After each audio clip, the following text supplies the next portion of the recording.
Hey guys, in this video, I will show you how to force restart your iPhone 14 Pro Max. Alright, let's begin.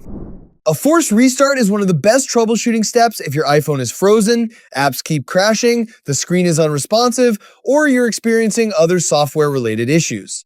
To force restart your iPhone 14 Pro Max, quickly press and release the volume up button. Immediately after that, quickly press and release the volume down button, then press and hold the side button.